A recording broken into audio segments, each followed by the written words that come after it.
દર્શક મિત્રો, અંતે એક સૌથી મોટો ખુલાસો થઈ ગયો।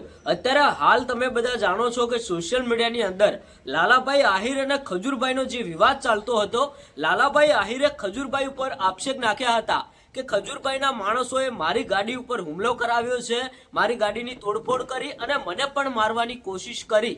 એ બાબતે અત્યારે હાલ લાલાભાઈ આહિરે પોતાના સોશિયલ મીડિયાના એકાઉન્ટમાં જે 2-3 પોસ્ટ અપલોડ કરી હતી, ખજૂરભાઈનો ઓડિયો ક્લિપ વાયરલ કરી હતી, તો અત્યારે હાલ ખજૂરભાઈ તરફથી એક જે વળતો જવાબ મળ્યો, ખરેખર જેને આપણે ભગવાન માનીએ છીએ, બધા લોકો એવું કહે છે કે ખજૂરભાઈ આવું કામ કરે જ નહીં, કારણ કે ભાઈ ખજૂરભાઈ એવા સેવાના કામ કરતા હોય છે અને અમુક લોકો અત્યારે હાલ ખજૂરભાઈને ભગવાન તરીકે માને છે। એમાં હું પણ ભાઈ ખજૂરભાઈના દિલથી સપોર્ટ કરું છું, પણ આ મામલે આમાંથી ક્યાંક ને ક્યાંક લાલાભાઈ આહિર એવું કહેતા હતા કે મારી ઉપર જે હુમલો કરાવ્યો એ હુમલો ખજૂરભાઈએ જ કરાવ્યો છે, એમના માણસોએ જ કરાવ્યો છે। તો મિત્રો, અત્યાર સુધી એક મોટા સમાચાર મળ્યા કે તમને બધાને ખબર જ હશે કે 2-3 દિવસથી ખજૂરભાઈએ આ વાતને કોઈ પણ જાતની ધ્યાનમાં નહોતી લીધી। ખજૂરભાઈએ પોતાના સોશિયલ મીડિયા એકાઉન્ટમાં કે કોઈ પણ જગ્યાએ કોઈ પણ જાતનો ખુલાસો નહોતો કર્યો કે કોઈ પણ જાતનું ઇન્ટરવ્યુ નહોતું આપ્યું। તો આજે ભાઈ ખજૂરભાઈ એક સૌથી મોટો ખુલાસો એ કર્યો છે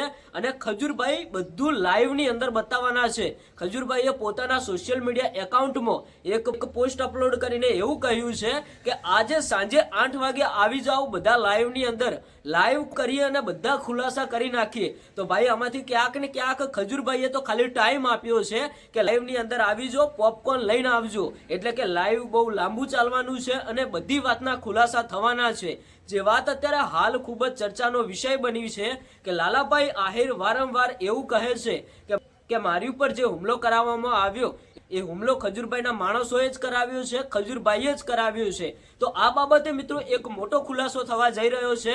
આ બધી બાબત વિશે તમારું શું કહેવું થાય છે? શું ખરેખર આ હુમલો ખજૂરભાઈએ કરાવ્યો હશે કે નહીં? એ તો ભાઈ આજે ખુલાસો થવાનો જ છે। તો મિત્રો, મળીએ જ્યારે કોઈ મોટો ખુલાસો થાય ત્યારે। ત્યાં સુધી તમે કોમેન્ટ કરીને જણાવતા જજો।